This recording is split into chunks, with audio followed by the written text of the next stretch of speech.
Hello, and thank you for listening to our podcast for Jingle Jam 2024.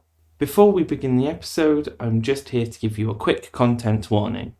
In this episode, we fairly extensively discuss mental health challenges, and if this is a struggle for you, we would recommend you skip this episode. Thank you very much, and enjoy. Welcome to our podcast for Jingle Jam 2024. We are Pixels for Progress, and tonight we have a special guest. I'm Tracy, my pronouns are she, her. I'm Flo, my pronouns are they, them. I'm Sam, and my pronouns are she, her. And I'm Steve, and my pronouns are he, him. Welcome, Steve. Thank you for joining us on this podcast tonight. Jingle Jam is fundraising for 8 different charities this year, and one of them is Autistica. Wondered if you'd be willing to tell us your story about how your journey to being diagnosed. Sure. Well, it's been quite a long journey because I only really got the idea that a diagnosis might be required about probably 4 or 5 years ago. So you have that thing when you're a kid where you you're a bit different from everyone else. You have a small circle of friends, which is usually all the other outcasts in your group, and you get nicknames, harebrained professor, strange little boy, things like that, which were Nice, yeah. which was stuff that often came across, and it kind of reached. Kind of 2 really important things happened. One was I had a kind of a big collection of. Can I swear? You can swear. Okay, there was a big collection of shit that all happened in my life at the same time. It involved bereavement, serious legal troubles with a family member, dealing with another difficult legal situation for another family member, and parents' dementia diagnosis, and all sorts of stuff going on with that. And I kind of found myself, I guess, very unable to cope with all of that. So visited my GP and got the antidepressant prescription and the series of 6 counselling sessions. And actually, I didn't stick with the antidepressants very long.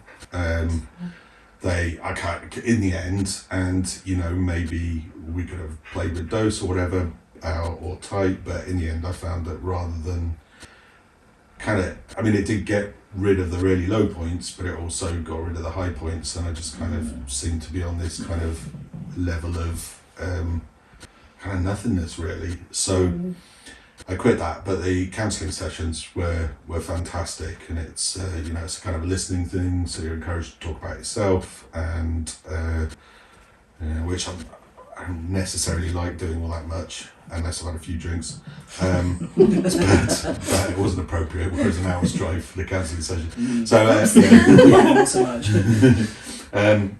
So I did those, and we kind of went through quite a lot of stuff, and I think actually, a lot of it's to do with my self-perception that actually I was kind of a fake and a fraud, because I felt my personality was very much manufactured, rather than that you look at other people having genuine kind of emotional responses to things and interactions with each other, and you're like, how the hell do they manage that? Where does that come from? Why can't I do that? And I often find myself, I clearly remember once seeing bumping into someone who just lost a parent, and I was really sorry for your loss and all of that. And then one of my colleagues walked in and saw her and immediately rushed over and gave her a big hug and said, "Oh, I'm so sorry to hear that." And I thought, that's a really good response, much better than what I did, so I have to remember so I can do that next time. So I just had this whole kind of feeling that I was defrauding people, I was manipulating people, I was and I was constantly having to repress judgments about people, and uncertainties about people who lived in a very different way culturally, whether it's because of religion or the background or anything that I'd found awkward because it's not what I'm used to. And then you think, oh my God, am I just prejudiced? Am I racist? All this stuff. So all of this came out in the counselling session, and then towards the end, the counsellor, it was amazing. She lent me books while I was going through this process, and she's like, I think this book might help you. And these are all really interesting books. But at the end, she gave me a kind of quite a chat about the kind of the Freudian view of how the brain works, and about the kind of the ego, superego, all of that. And the one thing that she suggested, well, two things she suggested, one being maybe I should pursue looking into an autism diagnosis, and the other thing was that what she said to me, and oversimplifying, but you know, she's like, maybe you're not what you perceive yourself to be, which is like a bad person pretending to be a nice person. Maybe you're actually just a nice person trying really hard not to be a bad person.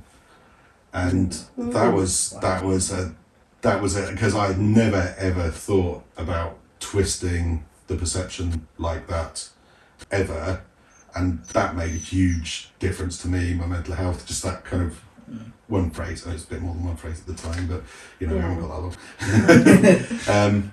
And so that was one thing that happened. And then the other thing that has happened is I go to, there's a kind of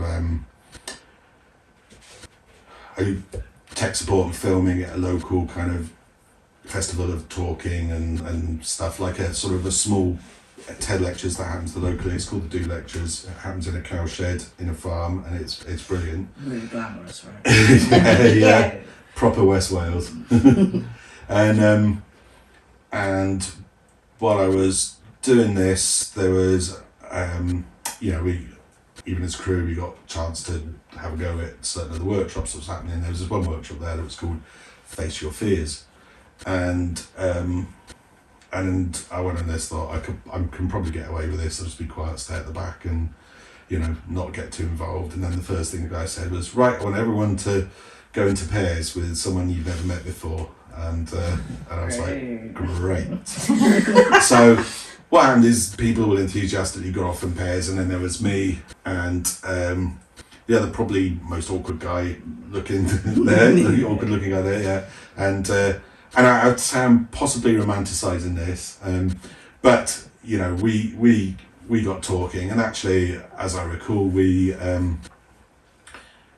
kind of talked a lot about, because you know, it was about what is your worst fear in life, what's the worst that could happen, and the whole idea of the thing was that you think, what are you most afraid of right now? And it could be losing my job or whatever, and then it's like, what's the worst you can happen? And by repeatedly asking yourself what's the worst that can happen, you kind of eventually kind of realise that actually it's not that bad. But we ended up talking about quite a lot of other stuff, and you know, and history, and the guy I was with revealed that he'd had a late diagnosis of autism, and we talked a bit like that, and suddenly, you know, lots of light bulbs went on. And this was just before the counselling thing, and you know, there was, because as a kid growing up of the 70s, you know, my idea of what it was to be an autistic person was actually very different to what it really is to be an autistic person, because, you know, essentially, you know, things are so different now, but you know, in the 70s, autistic kids were encouraged to mask, and the only kids that you knew were autistic kids are the ones that were, and I'm really putting this in massive air quotes, you know, on the towards the difficult end of the spectrum, you know, and really care needs, kind of. Yeah, you know, and so it never occurred to me it was a thing, and then obviously started a lot of research, and then a visit to the GP, and in conjunction with what we talked about, the counsellor and stuff. That's when I went on the waiting list for a diagnosis, and I mean, some years down the line, I'm still on the waiting list for diagnosis, but you know, I think it's a fairly foregone conclusion. I mean, listening to you speak, I would say, with all love, you know. Yeah, no, totally, and it's kind of really nice. I feel that actually, I kind of have forgiven myself for some things. I've made peace with myself for a lot of things. I've made peace with other people who I realised, you know, things I'd kind of misinterpreted or not understood or not kind of behaved, you know, the relationship with my daughter, Sam, was difficult because I saw Sam acting in a lot of the same ways that I used to act, and actually, you know, my first thought was, oh my God, I don't want you to end up being like me, because that's a bad thing to be, you know, before I knew. And so, you know, so there's a lot of stuff that I had to kind of figure out and come to terms with. And, but it also allowed me to forgive myself for the stuff that I find really difficult to do when it comes to sort of social interactions. And actually, you know, if there's a big crowded room full of loud drunk people and I don't want to go in that room, that actually I don't have to just grin and bear it and have a horrible time. I can just not do it, and that's okay. And because I now have a language to talk to the people who are close to me and the people I love about that, it's brilliant, because I can say, no, I don't want to go this, it's too loud, it's, you know, too unpredictable, and that's fine. People go, yeah, okay. And because now I can talk to people I'm close to about it, you know, they will find, you know, they will understand situations that I'm not going to enjoy, and, you know, we can avoid those situations. So, you know, from that perspective, it's been really good. There was something else really clever I was going to say, but it's just slipped out of my head. But I'm sure it'll come back to me as I'm blabbing on. That's fair. I mean, Autistica this year and last year are focused on, the Jingle Jam money is focused on helping young people and children. Last year they set up a wellbeing and mental health tips hub. This year they're trying to identify the gaps in the support for young people. How do you think it would have changed your life if you'd have had that support? Well, I think it would have changed an awful lot in my life. But I mean, I think obviously when I was young, the perceptions of autism were a lot different, and the treatments for autism were a lot different. And I think, you know, it's one of my, you know, at work I focus a lot on accessibility and in delivery of web apps and so forth. That is something I'm really passionate about, and it's something that I see has parallels in that work, is the idea of having this spectrum where you're at one end, which is, you know, in quotes, big quotes, high functioning, and then at the other end you got low functioning. And, you know, I hate that, because actually what that's referring to, high functioning are people who are easier to deal with, low functioning are people who are more difficult to deal with, and absolutely nothing to do with how that person feels and how that person is in themselves. And it's not a clean progression from one end to the other, because, you know, autism isn't a kind of degree of slowly escalating things. It's literally a grab bag of random traits that you're kind of assigned when you're born, and you have those in varying levels of complexity, and some stuff you have in common with other people and other stuff you don't. So, you know, so there's that, and I think that actually, because one of the things that I've also learned to be with, coming to terms with how I am, is actually to be a lot more patient with other people and other people's quirks and personality differences, because I know that sometimes I come across in a way that's can be quite annoying or triggering to other people, and so actually I'm a lot more patient when I find that in other people. So I think having kind of hubs and places where there's a mutual understanding of what you're going through will help to not only make people feel safer and with a community that kind of understands them, but also help them to experience more of how other people are and being more understanding towards other people. So I think that's only, can only be a massively positive thing. Did I actually answer the question? I'm not sure. Yeah, no, that was very good actually. Yeah. I mean, I think it's probably just worth saying that was a lot, and I just thank you, because that was like so articulate and like so impressive. And I think all of us agree that in the time we've seen you go through this, it's been an absolute joy to watch you go through this and really flourish. Like from the outside, you can see it in you.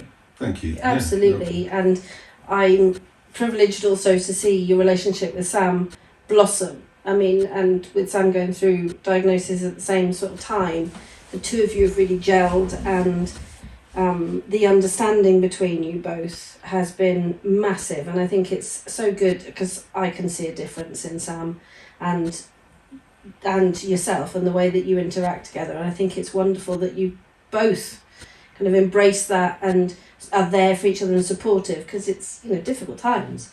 Like you say, when we were kids, if somebody was autistic, it was drilled into you that people were, and I hate the phrase, but not normal. Yeah. And don't talk to them. It was that extreme.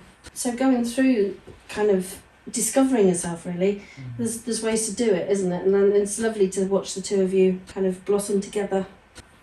I think I'll always remember that time you picked me up from the train, and we had the first proper talk about it, and you're like, it's been suggested I might be not neurotypical, and we had that discussion all the way home about what that would mean, and I think it's sort of strengthened our relationship a lot, because I think we understand each other a lot more now, and I really like that. Yeah, me too. It's kind of it's sort of made me realise that the genetics I'm passing on aren't necessarily faulty. They're just what they are, and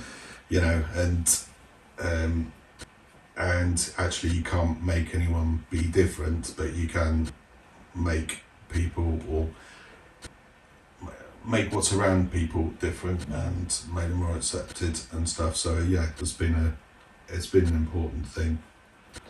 In your work with accessibility, is there anything you would say you found that you think could be useful for other people to know that would help when interacting with neurodiverse people or making things for neurodiverse people? Is there anything that stands out to you as a... So as a front-end web developer, so basically I make what you see on the screen when you're using web apps and stuff, and so it's interesting that accessibility really covers everything that a company might do, from the office buildings where a company might work or whether they allow remote work, to what hours you can work. For me, my prime working hours are between about midnight and 4 a.m. But it's genetic. it's genetic, yeah. But in a company that's normal operating hours are 9 to 5, where I work in a team of people that I have to communicate on a regular basis, that's not a massively practical thing to do. But I have talked to the company, and they've been accommodating. They have been accommodating in letting me kind of be a bit more flexible about the hours I work. So if I do suddenly wake up at 3 a.m. and I need to turn the servers on because I'm kind of inspired and I've got a bit of flow going and stuff, I can just go and do that, and no one's going to come and moan about, it's costing us an extra 50p or whatever. And also, if I need to just step away from the computer, because even online meetings I can find quiet, and so if I need to just sort of step away and go and sit sit in a dark room for half an hour, that's absolutely fine as well.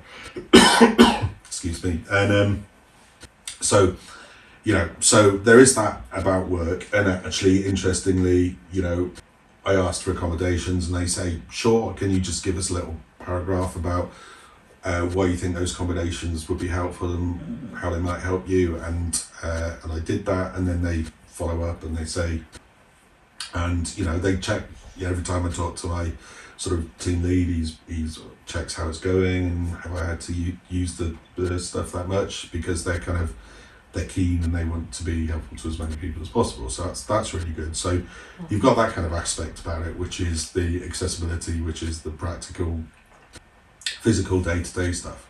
And then when you're looking at something like a web app or a website, then you've got the design and the user experience. So is stuff logical to go through? Does it make sense? Are things consistently labeled? All that kind of stuff. But there's also, there's business decisions that can be not accessible as well. And these things are going to change now.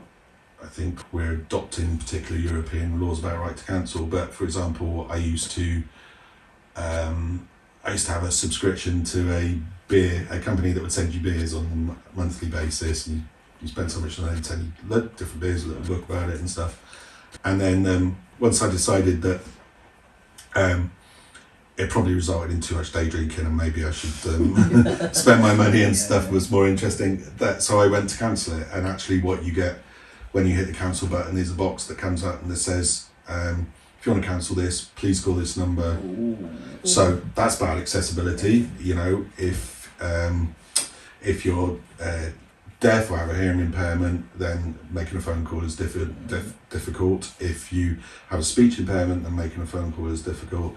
If you have massive anxiety about making phone calls because you're going to pick up that phone and there's going to be a high-pressured salesperson on the other end trying to make you not cancel your subscription and giving you all sorts of offers to carry on, you'll probably take an easy way out and end up with your subscription carrying on. So there's a whole bunch of accessibility issues there that include issues that relate to neurodiverse people, and that is a business decision. That's not a web designer went, I can't be bothered to do a cancel button, well let's just do it on a box that says phone and number. No, because you have to employ people to work the phone lines and stuff. So that's a business decision. That's bad. So then you go on from the business, and there's the user interface and the design. So as I said before, it's about that flow through. Are things consistent? Do they make sense in the way you use them?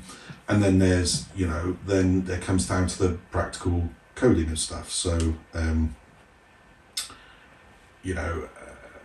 if you're diverse, having stuff in lists is great. Lists are good. So, you kind of try and organise things into lists where you can. Also having, especially if you have people using sight with ADHD, having kind of distractions on the page, videos, maybe slightly unrelated things, that makes it more difficult to impart the information. So, that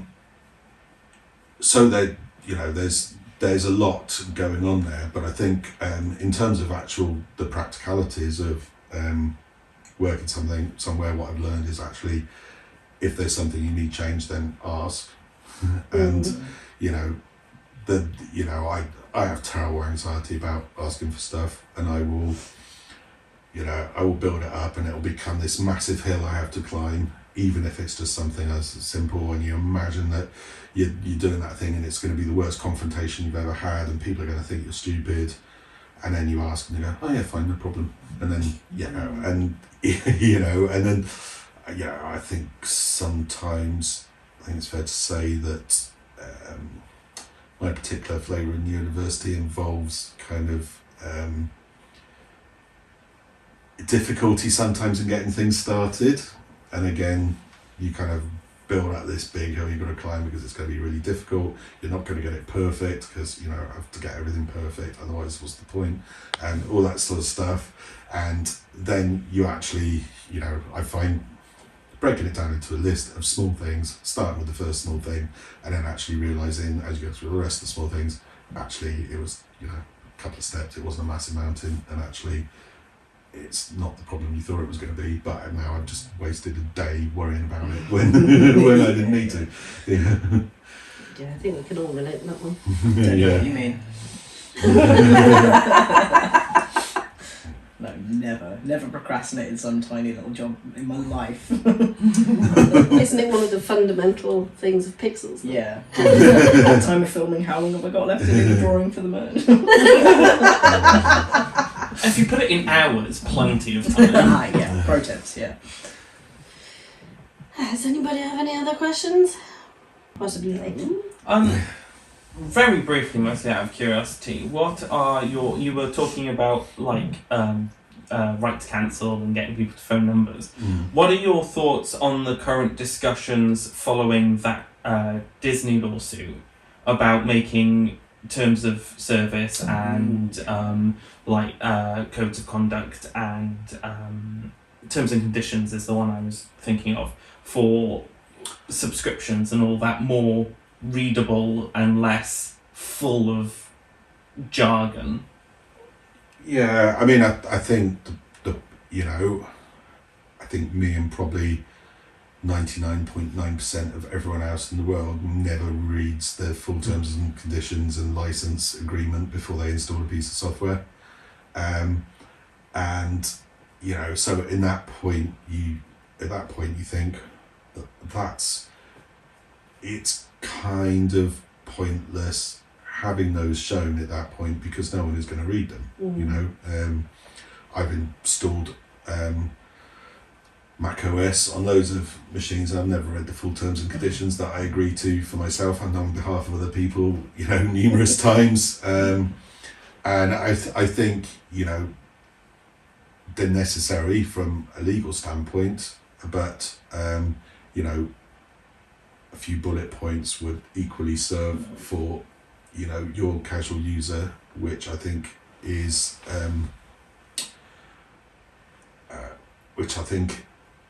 fine. I think also, going back to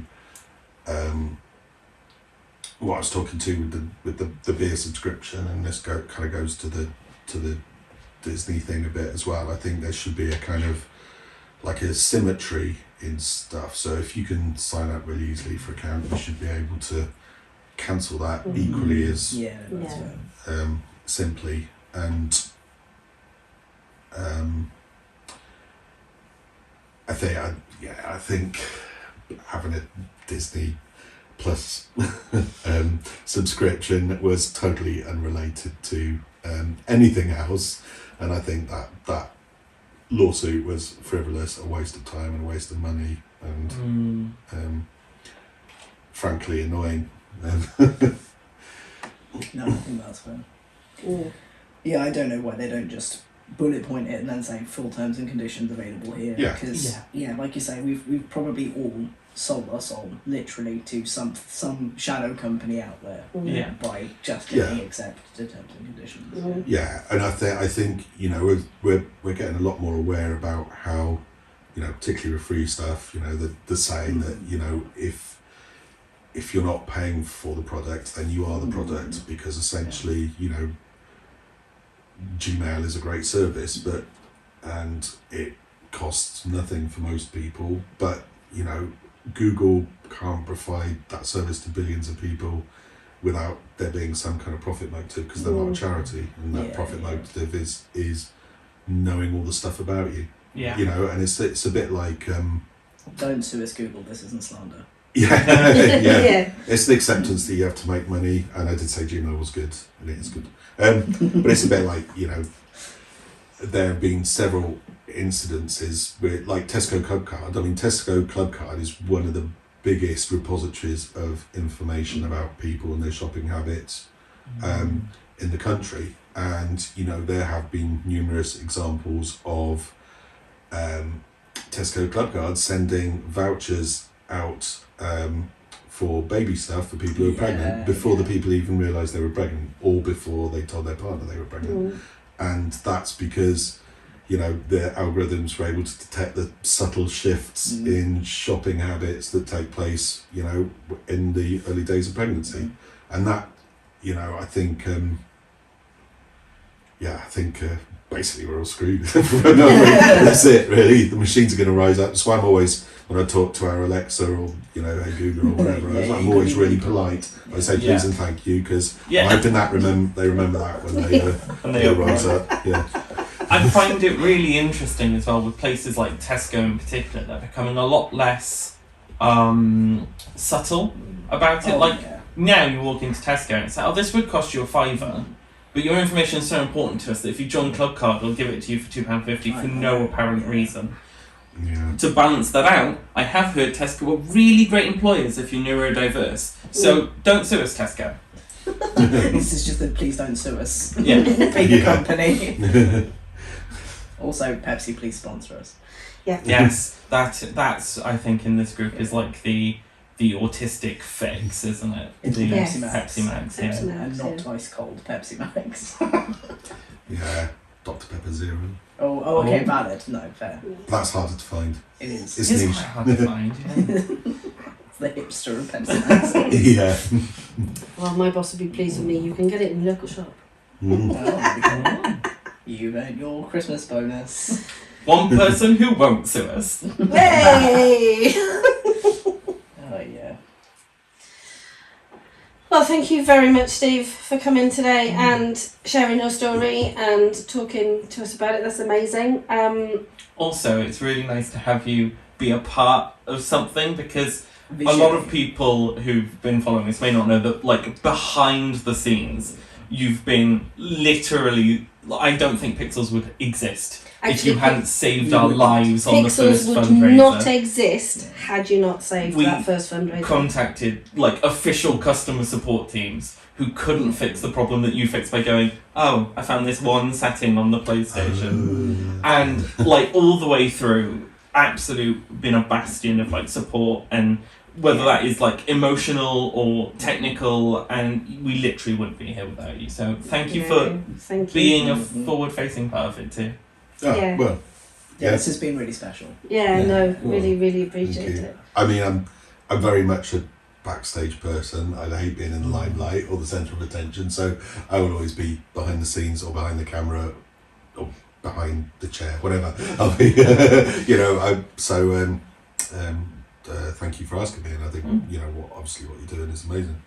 I think it's worth pointing out, just across the board, no, not just for Pixels, that often the people behind the camera or backstage or, in the darkness fixing something are the reason that people can be who they are. I mean, we have just said that we wouldn't be Pixels without the help that you've given us. And people forget, it's not necessarily it's the people in front of the camera, it's the people working mercilessly behind it that is often what makes things happen. But yeah, thank you very much for being here. We are streaming from the 1st to the 14th of December. Jingle Jam is going on this year. Autistica is only one of 8 charities. What are we playing for Autistica this time? This time is...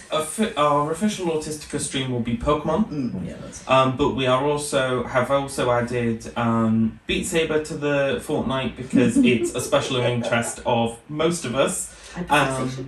And we've also added in Keep Talking and Nobody Explodes, which is all about communication. Because you get a chance to watch us all being really autistic about things. Yeah, and often communication is one of the things that is a struggle between certain types of autism and certain types of neurotypicality. Let's go with that, Yeah. Neurotypicality, it's a word now. It's Heard a it here word. first, folks. Yeah, we invented that. Worth mentioning just briefly that over 215,000 was raised last year for Autistica. So we aim to raise a bit more than we did last time. So maybe we can contribute a bit more. Links in the place. Description or equivalent on Description. other platforms. Or equivalent. Yeah. Excellent. Thank you very much. Thank you very much. And thanks. Apologies in advance. You did so great. We're probably going to ask you to do it again. Oh, yeah. Yeah, no, definitely. We will drag you out in front of the camera. I've run out of words now, though. I'm going. Can we We'll give you some steal? time to build some up. Yeah. Can we steal your phrase about being a grab bag? Because I thought that was beautiful. Oh, autism pick and mix. Yeah. Oh, that's what I was thinking. Like, I get the love fudge that or phrase. the licorice all sorts. But seriously, I've got a great meme. I'll try and remember and send it on to you, which is like, they show a kind of spectrum from one end to the other and say, this is what people think the autistic spectrum look like, and then underneath is this is what it's actually like, and it's like one of those graphic EQs that you have on hi-fi systems, and each fader is labelled with a different trait and at different random levels. That's it. I mean, and that's actually we'll pop on now, but it's something that because people like stuff that's easy. You go from one thing to another, from easy to hard. And if you're talking about, say for example, in accessibility, we work a lot with stuff for screen readers for people who are blind or have visual impairment. And again, you have a spectrum of like 20/20 vision on one end to completely blind on the other end, and you think everyone's going to be somewhere in between the two. But actually, what I've learned is that it's really not the case. And if you think about it, having someone who's completely blind and has been completely blind all their life might be the one end of the spectrum, because you can't get more blind than that, really. But a bit further back, imagine someone who's lived their life until their 50s and they've actually lost 80% of their vision in their 50s, and they might have 80% vision, so they're a bit further back down the scale, but actually life is probably a lot tougher with them, because someone who's blind from birth will have grown up and dealt with it from birth, whereas somebody who's suddenly lost a lot of eyesight is going to be struggling a whole lot more. So that's absolutely why spectrums don't represent. We also learnt last year, one of the charities who are not on the list for Jingle Jam this year was the Royal National Institute for Blind. And we did a thing where it had they showed pictures of what different types of vision impairment look like macular degeneration and general short-sightedness. And it, you often think about 20/20 to blind, but are you short-sighted? Are you far-sighted? Do you have some range of workable vision? Do you have patches? Do you have bad peripheral vision? It's so hard to know what 20% blind would actually mean. Yeah. And it doesn't really exist either. Like you say, there's so many different things, and it's the same with any human condition. It's, everyone's unique. And it's not black or white, is it? There's grayscale. It's just everything is so. Careful, the autistics don't like that. I'm allowed to joke like that. I'm also autistic. Yeah.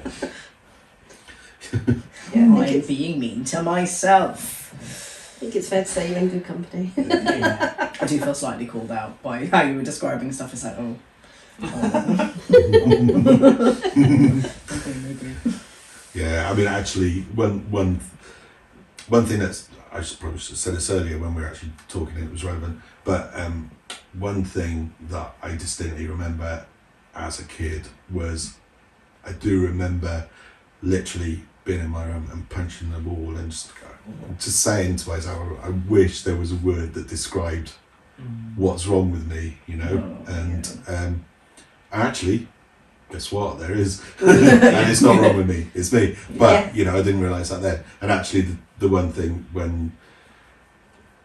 because obviously, I'm a white male, middle class, have a good job, so I'm privileged as hell, and there's a lot of people who aren't. So I do kind of feel guilty about going through the diagnosis and taking NHS resources potentially away from people that might need them more.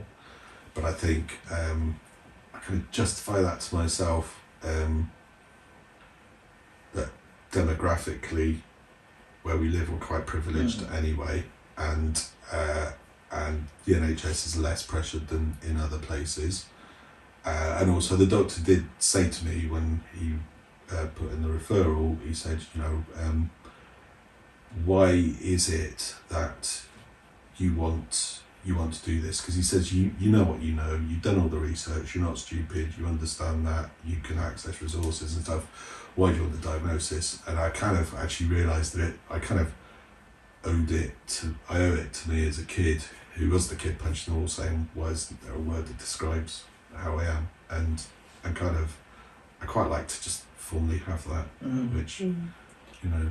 I remember when I got my diagnosis, the assessor called me up and was like, "Okay, we have decided to give you the diagnosis, but don't forget you can reject it if you want it." And I was like, "Oh, okay." And she was like, "Are you not upset?" I was like, "Not really, because my entire life I've been wanting to go, I'm sorry, it's, autism, have a way to explain what's happening inside my head to other people."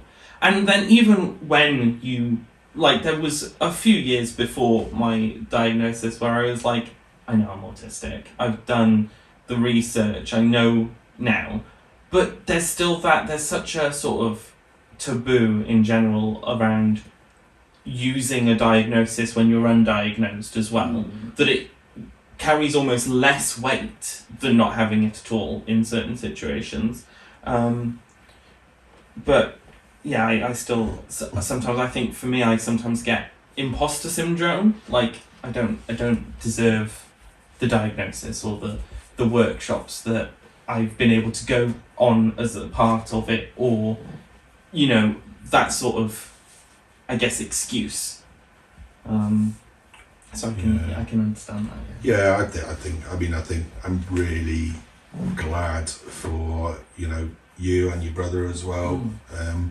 And I've got a nephew and friends, work colleagues, and I think now people are so much more understanding, and it's so much easier to kind of, I suppose, come out as autistic, as it were, because people understand what that is, and it's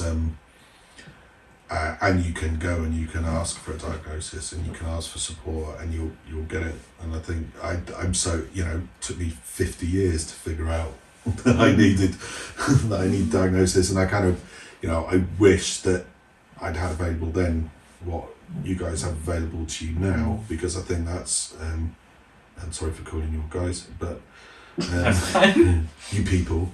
That sounds kind of harsh somehow. Yeah, I know. It's you lot. I get very stressed over language and using language correctly and using the right words, and so it's why it take me 4 days to send a simple email.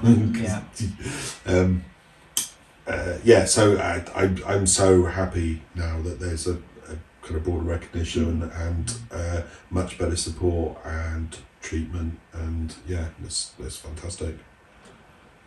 Even in the time since I was at school, I've seen a massive change, and that was 7 years ago. Careful, you're going to give yourself a crisis.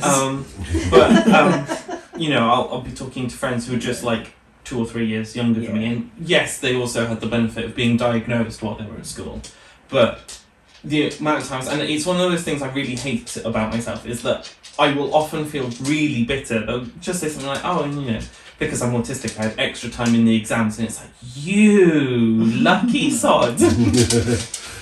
So I can't even imagine what that must feel like over 4 times that. It's crazy.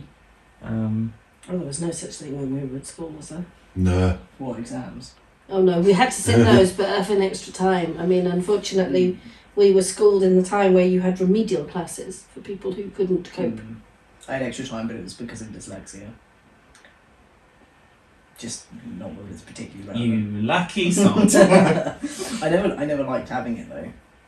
No? No. Is it because you felt singled out? No, I just very rarely wanted to sit in the room for that long.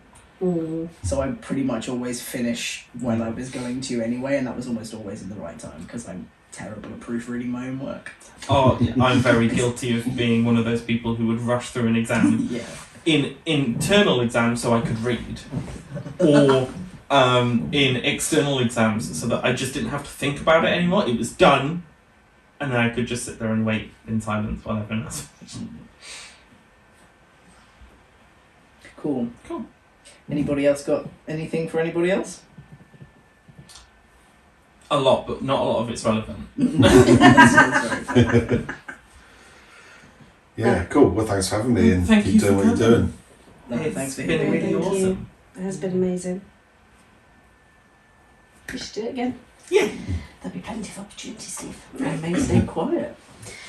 A bit of tippy tappy at the end, Yeah. but she was very good stream She's a support very dog. good girl. I don't know if we'll use the video for this one, but if we did, there's a moment where she high fives me and it's really cute. Cool. I don't know if it would have been picked up over here. But... Thank you for listening to our episode on Autistica as a part of Jingle Jam 2024. We will be releasing other episodes of this podcast up until the 14th of December in order to discuss each one of the amazing charities on this year's list for Jingle Jam. If you want to catch us live streaming, which we will be doing in the evening every single day until the 14th, you can do so at twitch.tv/Pixels for Progress. Links for the streams, as well as how you can donate to these amazing causes, can be found in the description, or the equivalent depending on what platform you use to listen to your podcasts. I just want to say another massive thank you to Steve for coming on and sharing his insight with us, especially as he is so averse to being front and centre on projects like this. And a massive thank you to Small World Theatre for lending us use of their audio equipment so that we could sound slightly less pants than we usually do. The next episode of this podcast will be going live tomorrow, Tuesday, December the 3rd, at noon GMT. And we will be discussing War Child, another one of the amazing charities as a part of Jingle Jam this year. Thank you so much to everyone for your continued support. I know I speak on behalf of all of us here at Pixels and everyone who's participating in Jingle Jam this year when I say thank you so much. We genuinely appreciate it more than you can imagine. Hopefully see you tomorrow.